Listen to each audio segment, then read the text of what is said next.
नमस्कार दोस्तों, स्वागत है आपका इंटेंस लाइट यूट्यूब चैनल पर।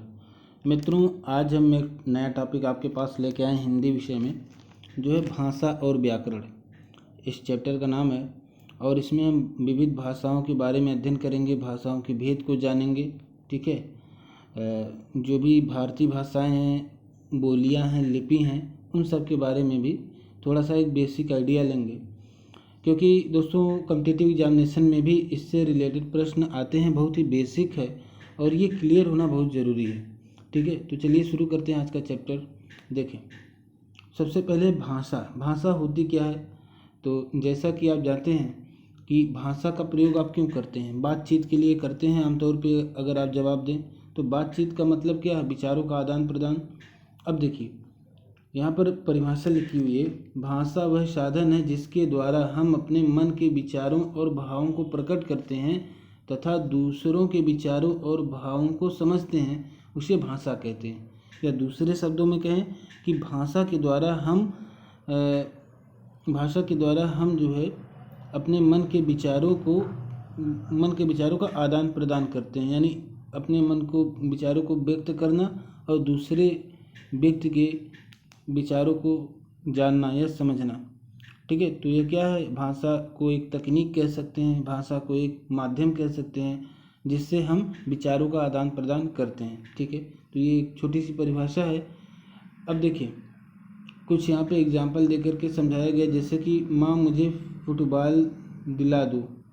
तो यहाँ बच्चा क्या कर रहा है, अपनी माँ से ये एक भाषा का प्रयोग कर रहा है जिससे इसके मन की भावना है क्या, कि फुटबॉल चाहता है, तो इसकी माँ समझ जाएगी कि बच्चे को फुटबॉल चाहिए।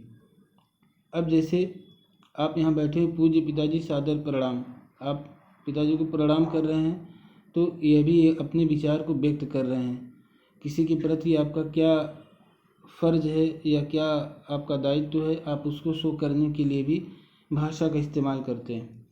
आगे देखें, इस पहले वाले फिगर में आपने देखा, यहाँ पर पूरा नहीं था, ये इस तरह देखें।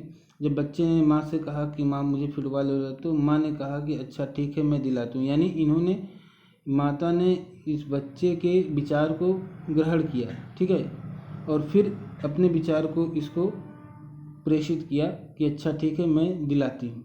इसका मतलब है कि दोनों ने भाषा का इस्तेमाल किया विचारों के आदान प्रदान को लेकर के।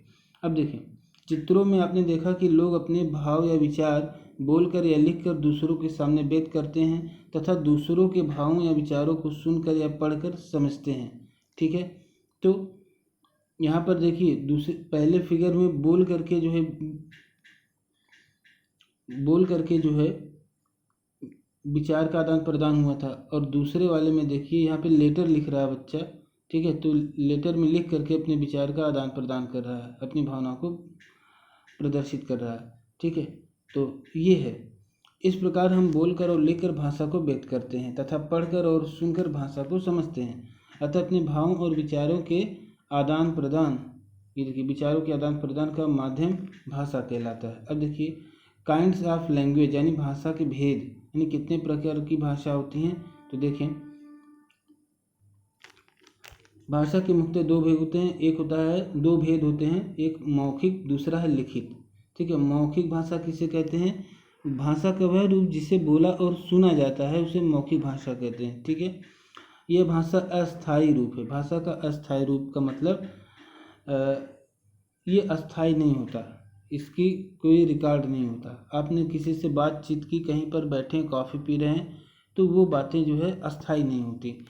जैसे नेताजी भाषण दे रहे हैं, भाषण दिए चले गए। दादाजी कहानी सुनाते हैं, कहानी आपको सुना दिया, आपने किसी और को सुना दिया, उन्होंने किसी और भाषा में आपसे सुनाया, आपने किसी और भाषा में वही कहानी सुना दी। तो भाषा यहाँ पर जो मौखिक भाषा होती है वो अस्थायी नहीं होती, लेकिन लिखित भाषा अस्थायी होती है। भाषा का वह रूप जिसे पढ़ा और लिखा जाता है उसे लिखित भाषा कहते हैं। ये भाषा का अस्थायी रूप है। जैसे नेहा निबंध लिखती है, मानव पुस्तक पढ़ता है।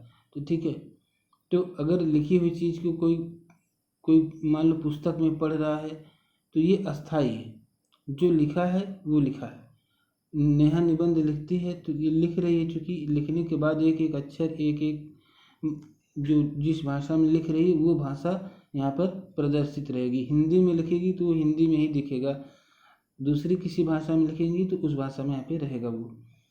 ठीक है, अब देखें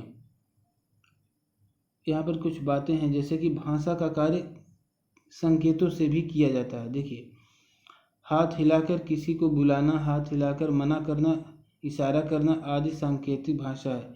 इनका प्रयोग नाटक, सिनेमा आदि में होता है और दैनिक जीवन में भी होता है, परंतु हिंदी व्याकरण में सांकेतिक भाषा मान्य नहीं है।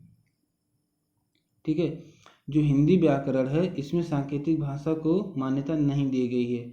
ठीक है, लेकिन सांकेतिक भाषा का मतलब है, जैसे यहाँ पर देखिए, यहाँ पर एक जो आपके इंटरसेक्शन पे खड़ा होता है व्यक्ति चौराहे पर, और वो गाड़ियों को आने जाने की अनुमति देते हैं ये गार्ड, तो ये क्या करते हैं, सांकेतिक भाषा का प्रयोग करते हैं। इसी तरह से आप अपने दोस्तों को भी आप जो है सांकेतिक भाषा में कभी कभी बात करते हैं। एग्जामिनेशन हॉल में बैठे होते हैं, आपने एक उंगली दिखाते हैं, आपका दोस्त सोचता है आपका पहला क्वेश्चन का आंसर नहीं पता है, अगर उसमें 4 ऑप्शन है ABCD, ठीक है, तो फिर अगर वो C सही है तो आपका दोस्त 3 उंगली जो है आपको इशारे से दिखा करके बता देता है कि C ऑप्शन सही है, तो आप C कर लेते हैं। यानी सांकेतिक भाषा का प्रयोग आप भी एग्जामिनेशन हॉल में खूब करते हैं। तो ठीक है, ऐसा सभी लोग किए होते हैं कभी न कभी। तो ये जो है सांकेतिक भाषा होती है, मतलब संकेत दे करके अपने विचारों को व्यक्त करना, अपने मन की बात को बताना और दूसरे की मन की बात को समझना। लेकिन हिंदी व्याकरण में इससे मान्यता नहीं दी गई। ठीक है, इसे इसमें शामिल नहीं किया गया है। अब देखें, उपयोग के आधार पर भाषा के विभिन्न नाम हैं, जैसे मातृभाषा। सबसे पहली भाषा जो बच्चा अपनी माँ से सीखता है उसे मातृभाषा कहते हैं। ठीक है, जो भी आप घर में बोलते हैं अपनी माँ से, माँ जिस भाषा में बात करती है उसे मातृभाषा। दूसरी है प्रादेशिक भाषा।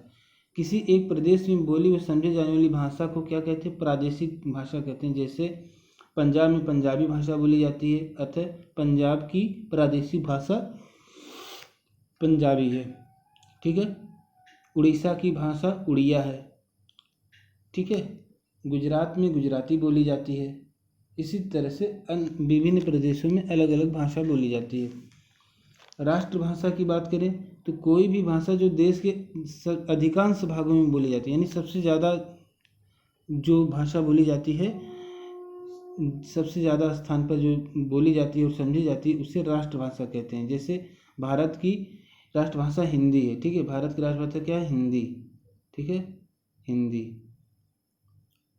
अब देखिए आगे बढ़िए, अंतर्राष्ट्रीय भाषा होती है। जो भाषा विश्व के 2 या 2 से अधिक देशों में बोली जाती है उसे अंतर्राष्ट्रीय भाषा कहते हैं। जैसे अंग्रेजी एक अंतर्राष्ट्रीय भाषा है। ठीक है, क्योंकि 2 या 2 से अधिक देशों में बोली जाती है।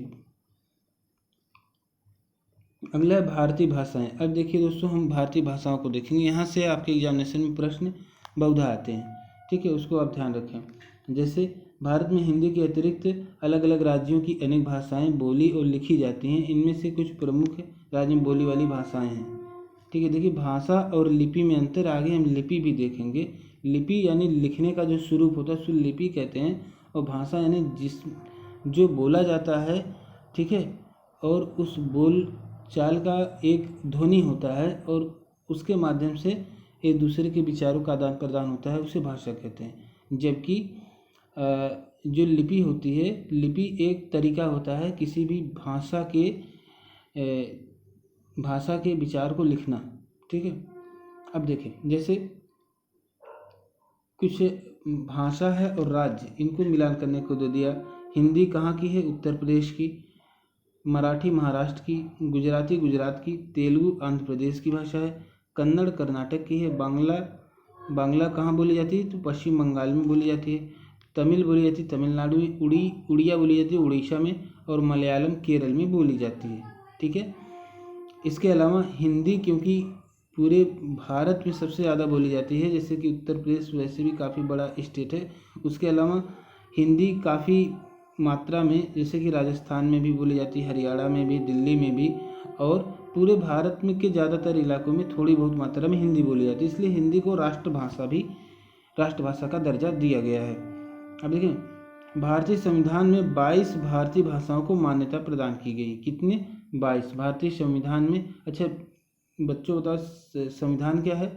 तो संविधान का मतलब होता है हमारे देश में एक नियम कानून की किताब है, ठीक है, जिसके अनुसार देश और समाज को चलाया जाता है, संचालित किया जाता है, उसका पालन सबको करना होता है, ठीक है, उसको संविधान कहते हैं। तो उसमें 22 भाषाओं को मान्यता दी गई है। बोली, अब देखिए भाषा एक चीज़ हुई, दूसरी बात होती है बोली। बोली किसे कहते हैं?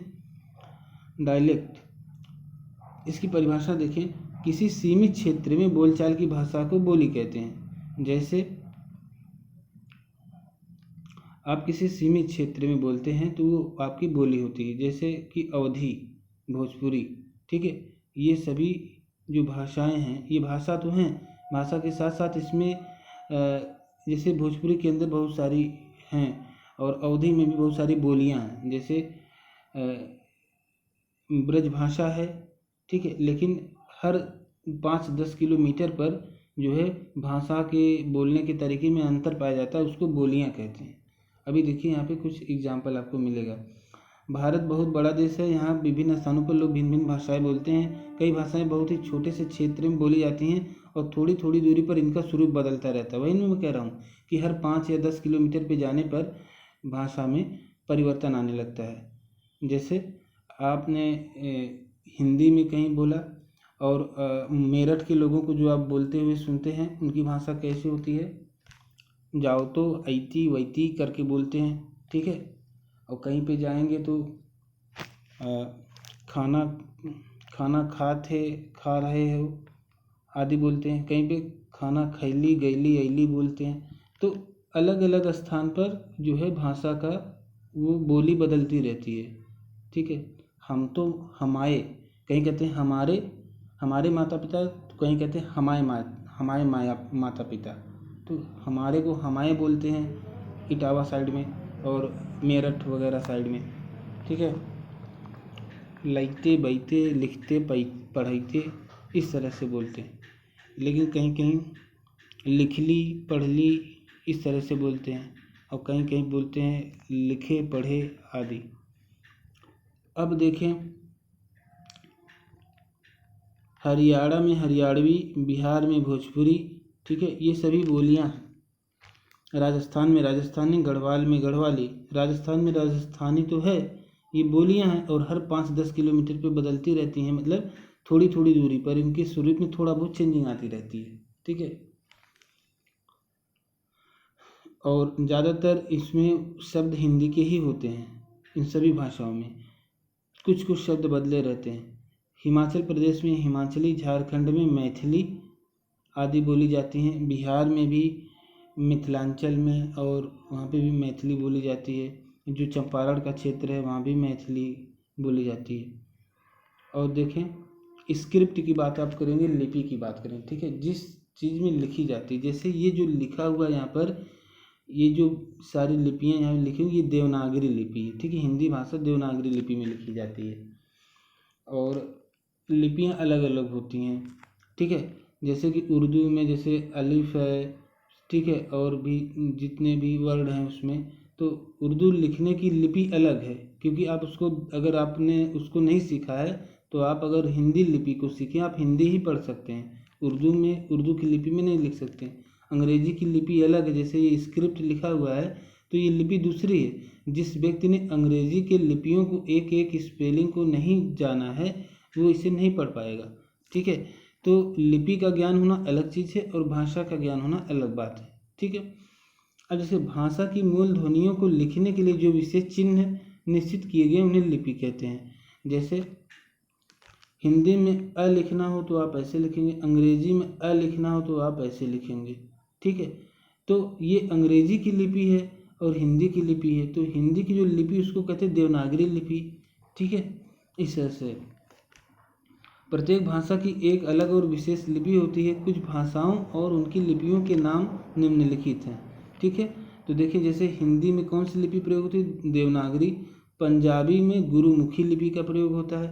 संस्कृत में भी देवनागरी का प्रयोग होता है, उर्दू में फारसी लिपि का प्रयोग होता है, अंग्रेजी में रोमन लिपि का प्रयोग होता है। ठीक है दोस्तों, तो ये देखिए आपने जैसा कि हमने बताया आपको हिंदी में देखिए, हिंदी का जो ये अ लिखा है ये क्या है, देवनागरी लिपि है, और अंग्रेजी की जो लिपि है ये अंग्रेजी में जो वर्ड है वो रोमन लिपि है, रोमन लिपि का प्रयोग हुआ। ठीक है, और यहाँ पर आप ऐसे देख लें, सभी का यहाँ पे दिया हुआ है, ऐसे मिलान करने को भी आता है कई परीक्षा में, और कई बहुत ही साधारण प्रश्न आ जाते हैं 1-2 नंबर में, लोग गलत करके चले जाते हैं। जैसे अंग्रेजी में रोमन लिपि है और यहाँ पे कई लिपि ऐसे दे देगा जिसमें लोग कन्फ्यूज हो जाएंगे, इटालियन और जर्मनी का या इंग्लैंड का एक नाम दे दिया, जो नहीं है वो भी दे दिया ऑप्शन में, तो आदमी कन्फ्यूज हो जाता।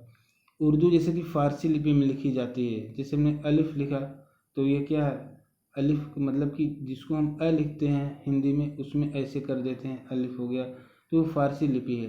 ठीक है, संस्कृत में देवनागरी का प्रयोग होता है, हिंदी की तरह बिल्कुल संस्कृत को भी लिखने का प्रावधान है। पंजाबी क्या गुरुमुखी लिपि है। ठीक है, आगे देखिए, व्याकरण एवं इसके अंग, ग्रामर एंड इट्स पार्ट्स, तो इसके ग्रामर के कितने पार्ट्स हैं, यानी व्याकरण के क्या है, व्याकरण होता क्या पहले आप ये जान लें। क्योंकि व्याकरण एक शास्त्र है जिसके द्वारा हम भाषा को शुद्ध रूप में पढ़ना लिखना और बोलना सीखते हैं। एक शास्त्र आपके लिए कठिन शब्द लग रहा होगा तो छोड़िए, हटाइए। शास्त्र यानी कोई चीज़ है मान लो, या एक माध्यम है, ठीक है, जिसके द्वारा हम भाषा को कैसे पढ़ना लिखना और बोलना तो सीखते हैं, लेकिन शुद्ध रूप से मतलब उसमें कोई त्रुटि नहीं रह जाती। देखिए, एक व्यक्ति जिसने व्याकरण नहीं समझा है, नहीं पढ़ा है, वो भी भाषा बोलता है।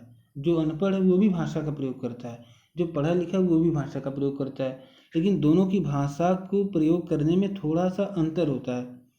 और कभी कभी व्याकरण का ज्ञान न होने से व्यक्ति कुछ ऐसी बातें बोलता है जो अर्थ का अनर्थ हो जाता है। ठीक है, जैसे आपने कोई वाक्य का प्रयोग किया, ठीक है, कि आपने किसी से बात करते हुए कोई वाक्य का प्रयोग किया कि राम जा रहा है। ठीक है, अब राम जा रहा है आपने ऐसे साधारण रूप में आपने बोला, लेकिन अगर आप बोलते राम जा रहा है, आश्चर्य से आप बोल सकते हैं। तो इन दोनों में काफ़ी अंतर है, और उसको लिखने के लिए विभिन्न प्रकार के चिन्ह का प्रयोग कर सकते हैं। ठीक है, तो जो चिन्ह का आप प्रयोग करेंगे उससे जो है आपको पता चलेगा। कभी कभी जो है उसमें जितने भी पार्ट ऑफ स्पीच हैं इसके, है ना, उसको प्रयोग करने में भी लोग गलती करते हैं, जिसमें अर्थ का अनर्थ हो जाता है। इसलिए व्याकरण का ज्ञान होना जरूरी है। तो शुद्ध रूप से अगर पढ़ना लिखना और बोलना सीखना है तो व्याकरण का ज्ञान होना चाहिए। व्याकरण में मुख्यतः 3 अंग माने जाते हैं, एक होता है वर्ण विचार, दूसरा शब्द विचार और तीसरा है वाक्य विचार। ठीक है, वर्ण विचार क्या होता है, फोनोलॉजी, इसमें हम वर्णों के उच्चारण भेद तथा उनके पढ़ने लिखने के ढंग का अध्ययन करते हैं, मतलब किस ढंग से पढ़ा लिखा जाए। दूसरा होता है शब्द विचार, ठीक है, इसमें हम मोर्फोलॉजी, इसमें हम शब्दों की रचना भेद प्रकार तथा शुद्धता का अध्ययन करते हैं। तीसरा होता है सिंटेक्स यानी वाक्य विचार, इसमें हम वाक्य की रचना प्रकार वाक्य प्रयोग शुद्धता आदि विराम चिन्ह आदि का प्रयोग करते हैं। ठीक है, तो ये व्याकरण के महत्वपूर्ण पहलू हैं, जैसे कहाँ पे कामा लगाना है, कहाँ पर पूर्ण विराम लगाना है, कहाँ पे क्वेश्चन मार्क लगाना है। ठीक है, और उसी के अनुसार ध्वनि का भी आप प्रयोग करते हैं। अगर कॉमा लगा है किसी वाक्य में तो वहाँ पे थोड़ा सा आप रुकेंगे फिर आगे बढ़ेंगे, पूर्ण विराम लगा थोड़ा सा अधिक समय तक रुकेंगे फिर अगला पैराग्राफ पढ़ेंगे या अगली पंक्ति पढ़ेंगे। पैराग्राफ चेंज हुआ है तो वहाँ पर थोड़ा सा और ज़्यादा आपको टाइम देना पड़ेगा। तो इस तरह से जो है भाषा का प्रयोग होता है। ग्रामेटिकली कोई भी चीज़ सही होनी चाहिए। जैसे राम स्कूल जा रहा है, एक अनपढ़ व्यक्ति कहेगा स्कूल राम जा रहा है, हालांकि आप समझ जाएंगे कि स्कूल कभी नहीं जाता, स्कूल तो एक ही जगह पे रहता है। क्या स्कूल कहीं जाता है? स्कूल तो एक ही जगह रहता है। लेकिन लोग कहते हैं स्कूल राम जा रहा है, तो आप कहते हैं कि अच्छा राम स्कूल जा रहा है, आप समझ जाते हैं। लेकिन इसका कोई अर्थ हुआ? इसका कोई अर्थ नहीं हुआ। ठीक है, तो इसका जो प्रयोग होता है विभिन्न तरीके से लोग करते हैं, जो कि गलत है। तो जिसका ग्रामर अच्छा रहेगा, सही रहेगा, यानी व्याकरण का ज्ञान जिससे रहेगा, वो कभी गलती नहीं करेगा, वो शुद्ध रूप का प्रयोग करेगा। ठीक है, तो व्याकरण का मतलब क्या होता है? किसी भी भाषा को शुद्ध बना देना। अब देखिए आगे बढ़ें। अब जो हमने ये चैप्टर पढ़ा है दोस्तों, इसमें कुछ स्मरणीय बिंदु यानी रिवीजन करने के लिए जो चीज़ें दोबारा हमें रिवाइज करनी, जो याद करना चाहिए, ताकि हमको मेन पॉइंट याद आ जाएं। जैसे कि अब भाषा किसे कहते हैं? तो विचारों और भावों के आदान प्रदान को भाषा कहते हैं। कितने रूप के होते हैं भाषा? दो रूप के होते हैं, एक मौखिक, दूसरा लिखित। ठीक है, कोई भाषा जो देश के अधिकांश भागों में बोली जाती है उसे क्या बोलते हैं? राष्ट्रभाषा बोलते हैं। देखिए कहाँ के अधिकांश भागों में? देश के। जो जैसे भारत एक देश है, ये देखिए आपका प्यारा भारत, ठीक है, ऐसे कुछ ऐसे आपका प्यारा भारत है, जम्मू कश्मीर, ये मैं ऐसे बना देता हूँ, प्यारा भारत है। और इसमें पूरे भारत की सबसे ज़्यादा अगर हिंदी बोली जाती है तो भारत की राष्ट्रभाषा क्या है? हिंदी है। ठीक, किसी देश में बोलचाल के लिए प्रयोग की जाने वाली भाषा को बोली कहते हैं। सॉरी, देश में नहीं, किसी क्षेत्र विशेष में, यानी किसी विशेष क्षेत्र में। ठीक है, जैसे आपका कोई गांव है, ठीक है, और गांव मान लीजिए आपका जौनपुर में है। ठीक है, जौनपुर, बगल में आपका ज़िला आजमगढ़, दूसरी तरफ बगल में ज़िला है वाराणसी। ठीक है, तो तीनों जगह पे आप जाएंगे, भाषा में हर थोड़ी थोड़ी दूरी पे चेंजिंग आता रहेगा, तो उसको बोली कहते हैं। ठीक है, अब देखें भाषा के लेखन में प्रयोग होने वाले ध्वनि या चिन्हों को क्या कहते हैं? तो लिपि कहते हैं। तो लिपि किसे कहते हैं? लिपि का मतलब भाषा के जो ध्वनि होते हैं उनके चिन्हों को जो लिखने के लिए प्रयोग होता है उसको लिपि कहते हैं। जैसे हिंदी की जो लिपि, वो कौन सी लिपि का प्रयोग करते हैं? हिंदी के लिए हम देवनागरी लिपि का प्रयोग करते हैं, देवनागरी लिपि का। अंग्रेजी के लिए कौन सी लिपि का प्रयोग करते हैं? तो रोमन लिपि का प्रयोग करते हैं अंग्रेजी के लिए। कौन सी लिपि? रोमन लिपि के लिए। इससे पंजाबी के लिए कौन सी लिपि का प्रयोग करते हैं? तो गुरुमुखी लिपि का प्रयोग करते हैं पंजाबी के लिए। कौन सी लिपि? गुरुमुखी लिपि पंजाबी के लिए, गुरुमुखी लिपि पंजाबी के लिए। ठीक है, तो चलिए आगे बढ़ते हैं दोस्तों। व्याकरण क्या है? तो व्याकरण शास्त्र जो हमें भाषा के नियमों की जानकारी देता है, यानी भाषा को शुद्ध रूप से रखना या भाषा को शुद्ध करने का काम कौन करता है? आपका व्याकरण करता है। ठीक है दोस्तों, तो दोस्तों आज के लिए बस इतना ही। एक छोटा सा क्लास था बहुत सा भाषा और व्याकरण पर। नेक्स्ट चैप्टर हम पढ़ेंगे, उसमें कुछ नई चीज़ें वर्ड के बारे में पढ़ेंगे। ठीक है, बहुत ही इंटरेस्टिंग होगा, बहुत ही सरल है और बहुत ही आसान है, लेकिन कुछ बातें मुझे इतना तो विश्वास है कि आपको ज़रूर नई ऐसी होंगी जो सीखने को मिली होंगी। आमतौर पर लोग भूल जाते हैं पुरानी पढ़ी हुई चीज़ों को, या फिर रिवाइज करने का टाइम नहीं मिलता। तो मेरे ख्याल से वो चीज़ें रिवाइज हो गई होंगी, बहुत ही आसानी से सारी चीज़ें याद भी हो गई होंगी।